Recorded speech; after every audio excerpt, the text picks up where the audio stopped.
The beats, the flow, the rhythm. All movement starts from the streets. Streets A&R Podcast.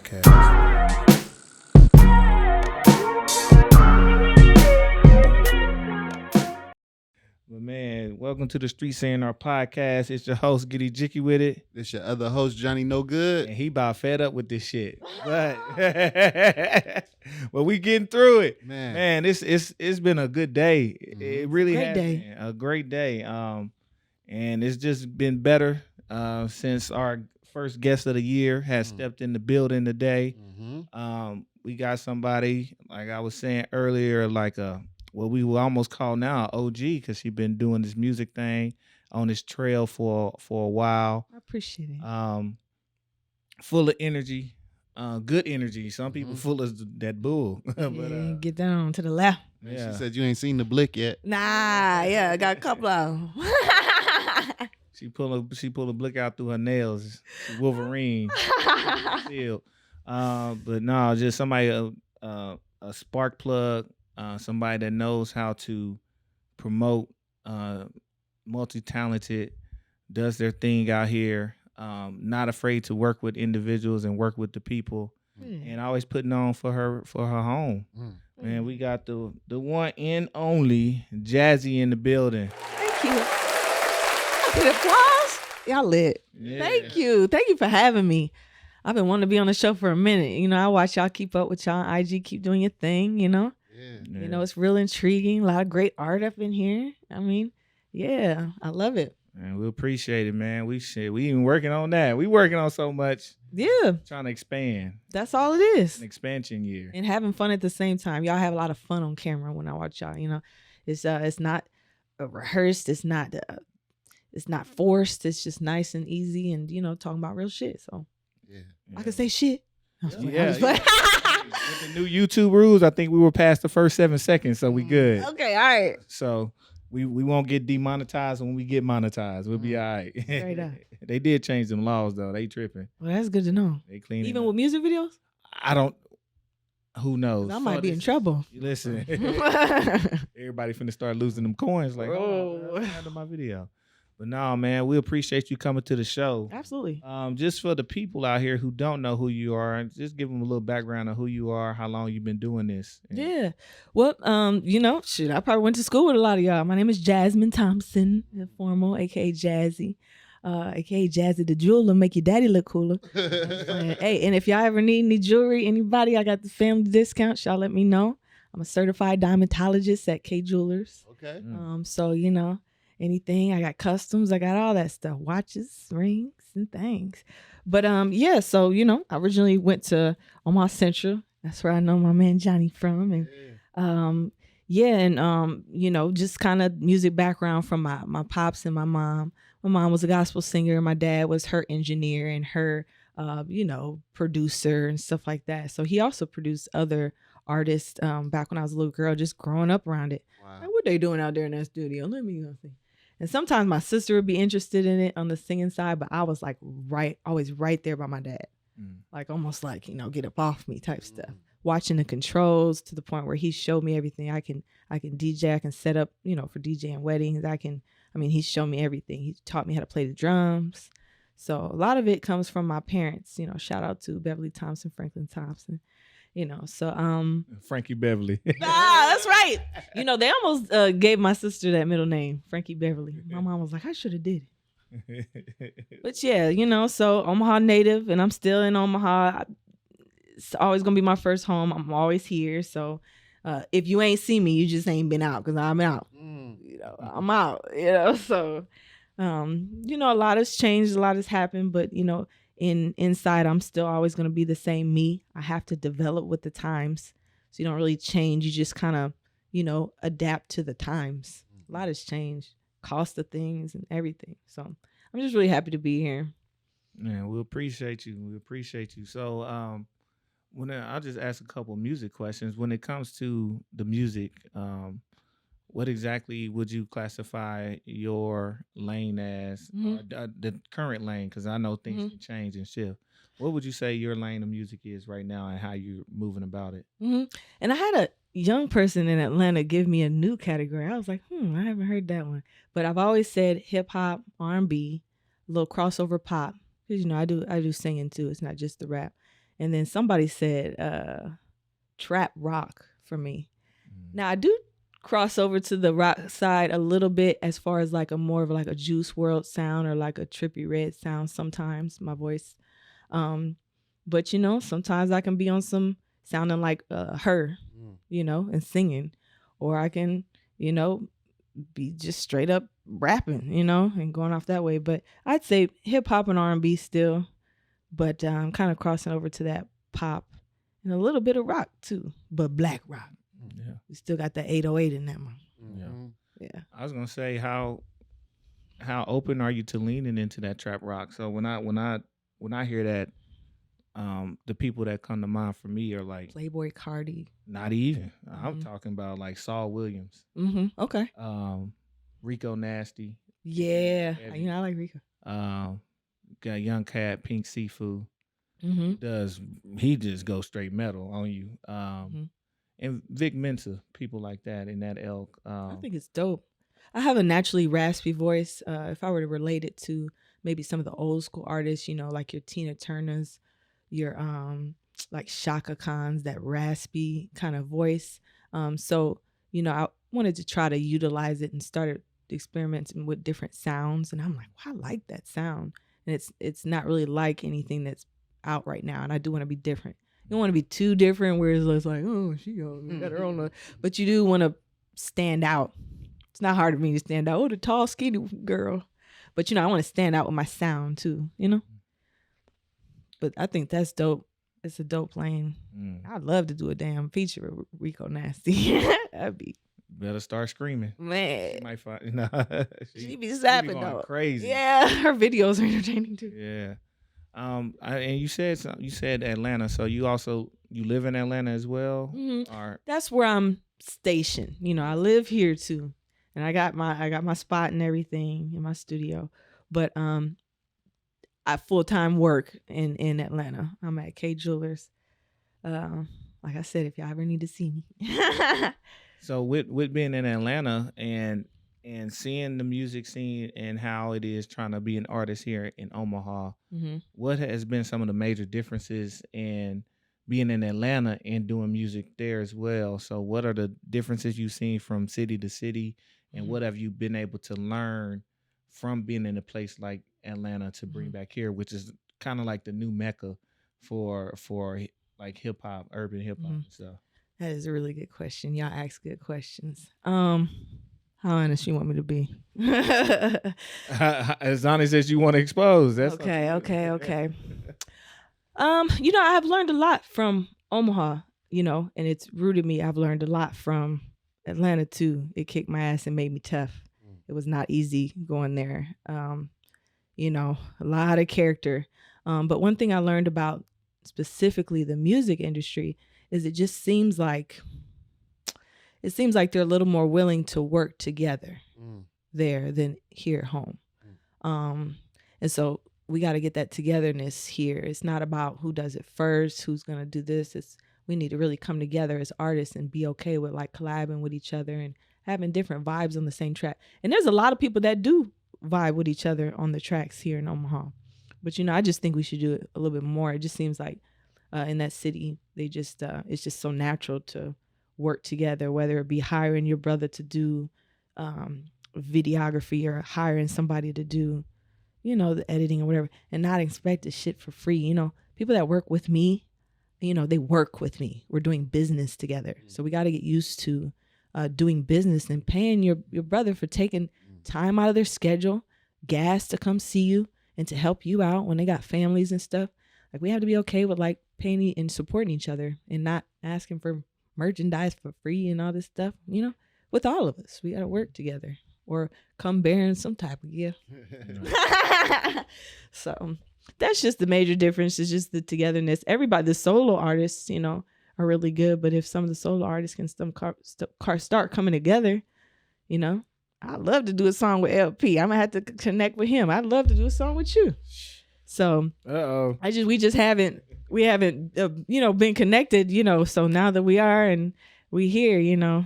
Yeah. I'm excited for it. Man, yeah. Yeah. It's been a very long time. It's been so long, in fact, that I've been done with music for close to 5-6 years now. What? I mean, I knew that you know, but I thought you still maybe hop on the track or something with some people. Not really. Yeah, so like that's what's so funny Still about cold me though. going to Seattle was I've been literally ready to fight people for asking me if I do music, and I just did my first show in like 6 years out there in Seattle. Shit, well, don't fight me. Listen, we it's all love over here. But it kind of like that's some of the stuff we was literally just talking about on the episode we recorded before you came in. We was literally talking about like the environment of collaborations in places like LA and places like Seattle, and you bring up Atlanta. Why is that you feel like in places like Atlanta, Seattle, California, people are more willing to work together, and how do we work about creating that environment? It's one thing to say that we need to do it, but it's another thing to move towards it. Yeah. You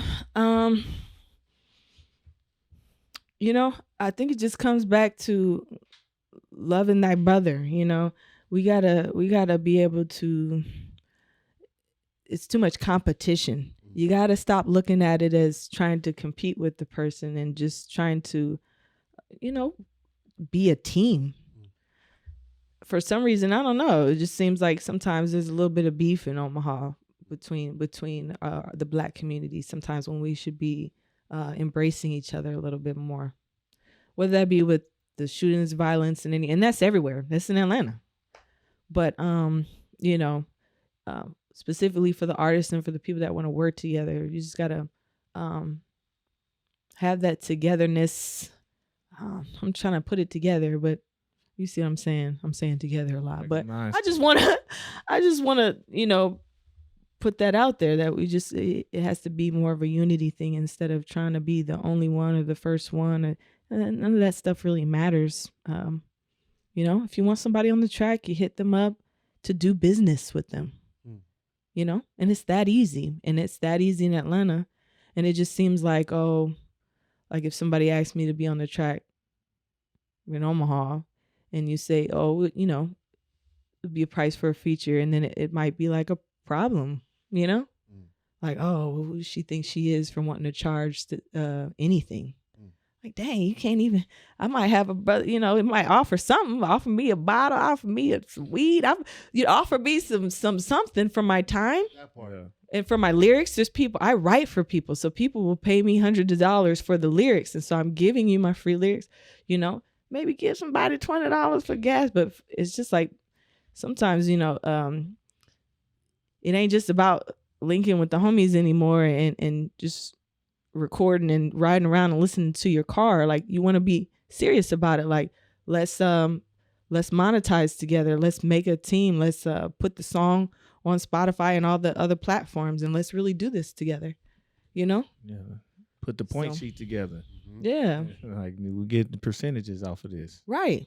Because we all got bills to pay now. We grown now. So, you know, I think that's one of the major parts. Yeah, definitely. As far as like your journey in the music and being like you have been a pioneer in so many different categories and areas, like where do you see yourself being at with music in 2 to 3 years, 5 years? Like, do you see yourself continuing to create, continue to expand your sound? Do you see yourself moving into more of an executive role and helping people develop their talents? Kind of like where you see yourself projecting that in 2 to 3 years? I want to start branching out and doing different lanes. I've started doing more modeling and stuff right now. I'm starting to open up and do more things, acting. As far as the music, I've started writing for other artists, whether it be ghost writing for rapping, for men too, or writing for songs. I've helped in the actual studio, lining stuff up and engineering. I engineer myself in my own home studio too, so I might start doing some more of that for artists. But mostly working with them with songwriting. I have a label myself, my dad's label, and then I have like a sub label. So I'd even be interested in the future, maybe adding a couple artists to that label, Black Diamond Records. So that's something that can come along. I'm still not giving up on being signed if it's the right deal. And I've ran into a couple opportunities. Some I may have to share with y'all that I've never shared with people before. Some opportunities where I dropped the ball. Mm. Yeah, and missed out on those open doors, but other open doors come, but and then you learn from those mistakes. But yeah, I do see myself still praying and hoping and trying to level up, go to the next level.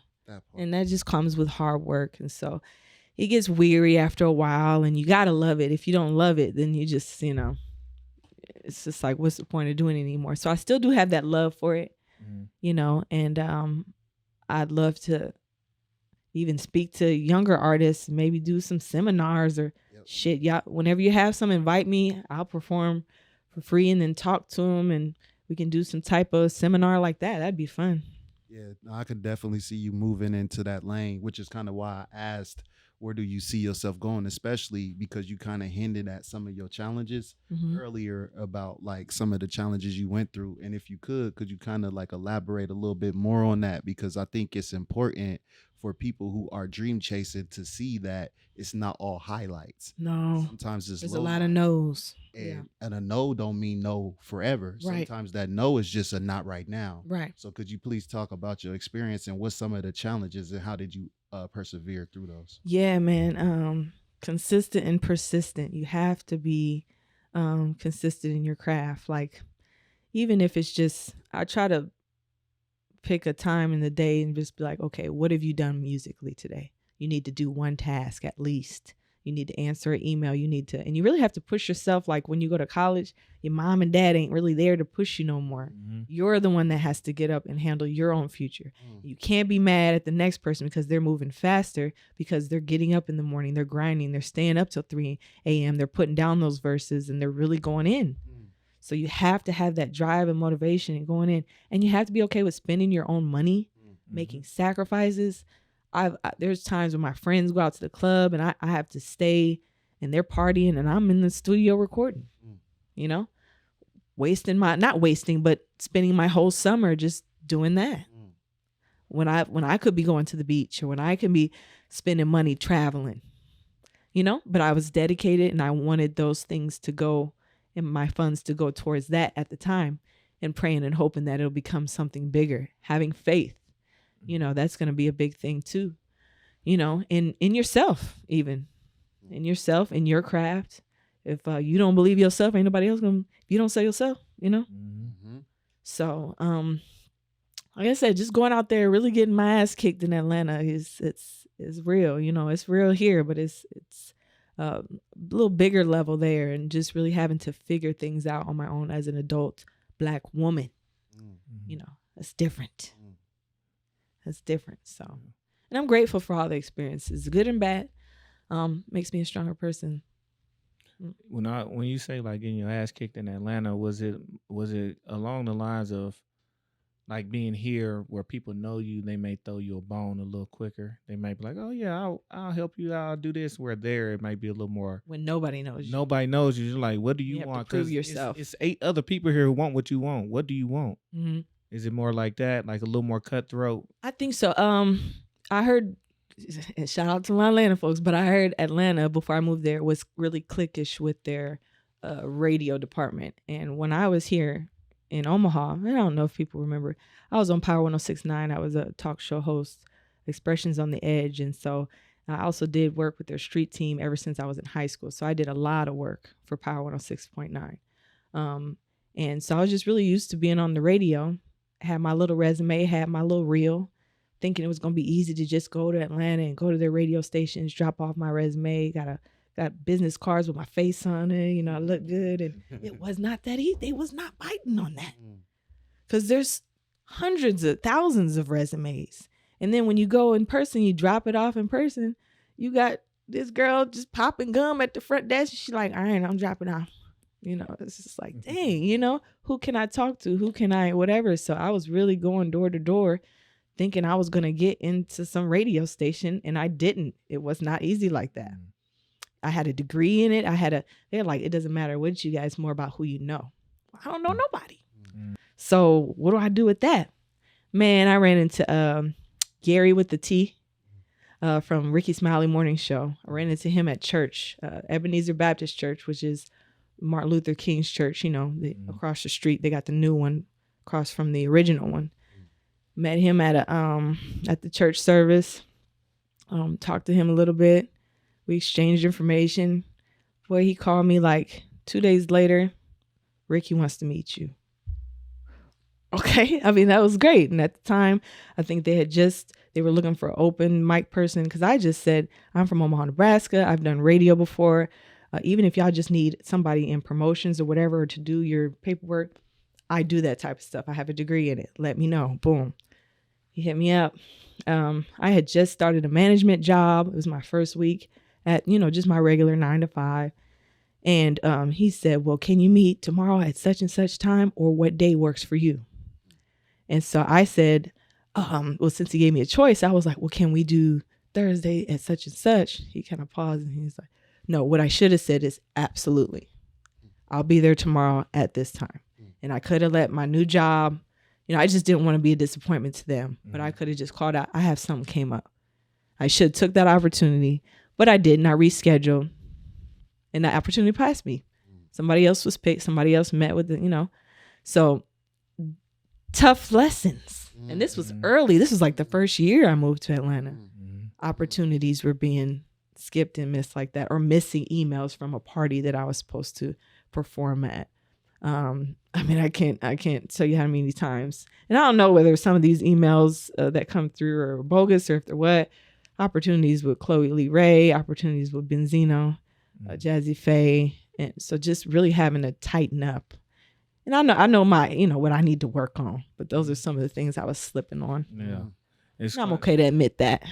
We appreciate that, man. And people don't talk about the process of getting where they're getting. And even that, like it's funny, like the allure of options is no option. Mm-hmm.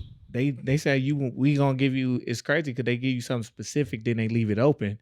They want you to take the specific. That's when it is. And they want to see where you at. They say that a bird in the hand is worth 2 birds in the bush. Yeah. So, I kick myself because I think like, oh, how far would you have been if you would have been on the Ricky Smiley Morning Show? You could have helped promote your music. You would have been from years back by now. But, I can't think about those things. I have to learn and move on and use that for the future. And there are other opportunities that are coming my way even now. So I'm really blessed and happy about that. It just ain't always rainbows and sunshine and shit. Right. I was gonna one last question for me, like on the music, when you say you still want to be signed, with the big push of independency from so many artists and people now, what is driving you to want to be signed? Is it kind of like that back end support that you would want for your career, or is it something like I just want to be signed as a kid, or what's driving that desire to be signed to a label? I think we've been independent for so long and it's been successful, and I'm really grateful for it. It'd just be nice to, and less pressure off my parents and my team, as they need to retire and they're getting older, they need to kick their feet up. I need to take more ownership of my own stuff. And I could get a new team together and everything, but it would just be nice to have a label that can help you book things, send and answer emails, and help you with things. It's not always easy to do it yourself. And maybe if I wasn't working full time and if I could devote all my full time into the music, maybe that would be a little different. I'm not sure, but it would just be nice to have a label that can help you with things and help promote things and really give you that blast that you need. And I've been getting close with some family members. I'm gonna put it out there. I'm gonna put it in the universe. I'm trying to get signed to True University with 2 Chainz. I love his family. I love his mom. They're really gracious. They invite me to birthday parties and, and everything. And so I've enjoyed my time with them. When I first met them, I didn't want to come off too pushy and like I'm trying to do. I want y'all to get to know me. I want you to get to know me, and I want you to notice me. I don't want to be all in your face being thirsty like a lot of these other artists probably are. So I'm going to take some years for y'all to get to know me. But it would be nice to be part of their team. They have a music team. It'd just be nice. And even if it's not a huge label, at this point, I just want to be part of an active team. Like I'm not the only artist that's like active. and then do features and work within that team. It'd just be a nice experience for me, I guess. Gotcha. Even if it's just one album, I don't know, or a feature. Got you. She's done threw the bait out there. And you gotta ask to receive. Yeah. Closed mouth don't. It's like, hey, what's the worst thing I could say is no. Yeah. Prepare yourself for the no then, Yeah, so it ain't that bad. before we get you up out of here, is there anything that you working on? What's some of the next projects? What's some of the next things we can expect from Jazzy? And where can we find and follow your movement at? Yes. Okay. So my project that I'm working on now that I just finished, I want to give y'all this here. Okay. We almost forgot about the gifts. Yeah. It's a digipack. So I got radio and unedited. Okay. So that's Hey. the one and only. Okay. Jazzy. I'm sure y'all want the original with the cussing in it. So and then I've been doing merchandise too. I sell Jazzy pocket pipes. I sell lighters. So I got some lighters and stuff for y'all too. Okay. So just working on getting more merchandise. I do need help, and I'm working on getting the full website up as far as where you can buy merchandise. You can buy digipacks and albums. You got the music videos, all that. I want all that to be on one landing page. So that's working out. I know my man's itching. I know you itching. What's up? You got the plug on that? Bandcamp. I know you. Bandcamp. Bandcamp. Yeah, Bandcamp. It's a digital. It's a platform for artists to upload their music, but it allows you to sell packages. Okay. So if you have vinyl CDs, you can add that. You have T-shirts, merchandise, you can add that. Nice. You can you set your own price. It allows tips. So if you set some for 10, I can give you 50 if I want to. Oh wow. So yeah, that is my number one music platform right now. Yeah, put me on, coach. Yes, I got different colors. I want to make sure I get y'all these. I can get them for you before you leave. Yeah, hey, listen, I seen that turquoise looking one. Yeah. Right okay, there. well that's you then. That's you then. That's love. I got black, blue, gray. Yeah, that's love. And I need one. Yep, this is love. What you thinking? Get that green for Nigeria. Green. Yeah, I know that's right. Sure. So working on music videos is the biggest thing right now. So we just shot Let 'Em Go. Came and filmed it right here in Omaha, Nebraska. So Red and White is filmed here too, but I wanted to do one that's a little bit more mellow. Let 'Em Go does have that a little bit more of the rock crossover sound. So that's something that I tapped into that a lot of people aren't used to hearing my voice like that. But I was like, well, I'm experimented. Let y'all see what you think. It is different than anything I've done before. But it's very, true and emotional song to me in my life right now. So just finished that video. Got a couple more coming up. Got a music video for my song, Yes. That's a 1 Y, 2 A's, 3 S's. Yes.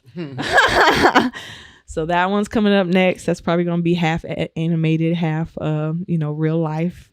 So I'm excited to be working with these green screens in Atlanta. Gonna be doing some crazy stuff with these green screens. And I try to keep the music videos animated and fun. That's really what I have the most fun doing. Making the music is good and it's easy, but we put a lot of hard work into those videos and money. So it's just like, when folks say you ain't moving fast enough, well, it's just like you gotta have the money coming in. And the same folks that be saying you ain't moving fast enough be asking for all the free stuff. Well, I need your help, brother. No, it's fine. Man. But yeah, so got a couple music videos coming up that I need to be pushing and doing. So when I get back, that's top priority. For sure. So got Yes coming up. We got Jazzy the Jeweler. I got a couple people that are asking me when's that music video coming out. We got like 25% of it shot. Trying to get some cameos in there from some other people, possibly some other celebrities. So just lining all that up takes time and effort. So cool. And where can the people find you at on the socials and the music sites? What's your app? Oh yeah. So yeah, you can find me on all social media, whether that be TikTok, Snapchat, Instagram, and my YouTube. That's the number 1 NOJAZZY. And my email, the number 1 NOJazzy booking@gmail.com. If you have any questions, if you need a songwriter, holla at me. I play the drums, piano, engineer. Let me know. That part. And you talking about you ain't did shows and rapping and stuff in 6 years. Yeah. Imagine though, but that's the kind of impact you had on people for them to remember your. It doesn't seem like it's been that long, but I remember the impact that your music had on me. That I immediately asked that. Yeah. So it's not a Yeah, it's a full circle moment. So yeah. Thank you for that. And, Yeah, you're a creative person. You got them bars. Man, listen, we just trying to get back to that point. Unlike yourself, I lost the love of it. So I'm just glad to see that you still got that passion and that you have a passion to inspire that in the next people. So, and I'm scared about that. So what do you think? What made you lose the love for it? Just not as into it, or just the spark? It's so many levels and so many elements to it. But I will say that one aspect and one element was just imposter syndrome, and then the fear of not feeling like I could stand out in an environment where everybody started talking about quote unquote consciousness. It's like with music being in a place that it is, everybody can create. So in my mind, with everybody being able to create, it kind of everybody and anybody. Yeah, we always had issue with gatekeeping, but there was certain levels where there was just a certain quality of music that got pushed out because you had to prove yourself. Right. Like we come from beating on the tables at the lunchroom and proving yourself in ciphers and stuff. I still remember you, Prentice, Nate, all of y'all doing y'all free. So we come from a different era where you had to prove yourself. And I kind of felt like that aspect got removed from music. I totally agree. And it kind of it removed the element of quality control, right? So we got a lot of quantity of music, but it's not necessarily a quality of music. And so that was discouraging, and that was imposter syndrome. That was something that wasn't real, but in my mind it was real. So I didn't see how I could still stand out when other people was talking about the same stuff I was talking about. And it makes it hard, because now you got more people to weed through when it was already a hard industry in the first place, or whatever. So I feel you on that. Yeah. So now we moving in different areas and we working on other stuff. So we do poetry now. No, poetry. I love poetry. Man, that's all rap is, poetry to a beat. That part. I prefer I love when we doing the Midwest poetry nights again in Omaha. They got it going. So we Reggie used to do them, and I used to go to them all the time. Talking about imposters. So. Oh Lord. So we started up doing a poetry mic series here last year called What's the Word? We do it the third Wednesdays every other month. So we started last May. We got them up until last November, and it's like you said, the poetry scene was missing after Reggie walked away with poetry. After Felicia and them stopped doing verbal gumbo, there was a gap. So we kind of addressed the gap, and now there's been a renewed interest in poetry. Yeah. And so now there's 3 or 4 poetry nights that's happening on Wednesdays. Good. So we can let the people have that again. That's right. That's right. And that's the vibe, man. That is the vibe. Yeah. Well, that's good. And keep your part in doing that. You got a really great spirit. You don't just be talking. You be talking that real shit and stuff that the community needs to hear. So, and you too. So y'all keep sparking that light in Omaha. Yeah. Thank you. For real. Yeah. I received that. Yeah. Yeah. In Omaha and outside. That's right. That's right. That part. Yeah, we gotta get us down there to Atlanta. Where you at soon? Yeah. Y'all hit me up. You got my number. You hit me up when you're down there. We can do something. I'm about to get your number. Yeah. And I got people down there. I went to school in Savannah and for grad school. So okay. Savannah, you down there by the beaches and stuff, by the water. Yeah. Fun times. Yeah, man, we'll appreciate you, Jazzy, for coming through. We definitely appreciate the gifts, and nothing but blessings and praise on your journey as you move forward through this. Thank you. We appreciate your spark. Just continue to grind and get through and continue to keep going, man. So, man, it's time to get on up out of here, John. Man, it's that time. Yeah, man. You go quick, don't it? It do. Yeah, it do. Well, we appreciate everybody. Y'all know where to find us as well. Streets A&R. That's Streets A&R on all platforms. And then you can find us everywhere but Apple right now. So tune in. Make sure you like, subscribe, share, comment, follow, all of it. We trying to grow, and we are growing, and we're going to continue to move the people forward and the culture forward with people like this and the information they have and the information we have. So with that, man, let's get up out of here. It's your host, Giddy Jicky with it. It's your other host, Johnny No Good. One and only Jazzy. We out of here. Peace. Peace. The beats, the flow, the rhythm. All movement starts from the streets. Streets A&R Podcast.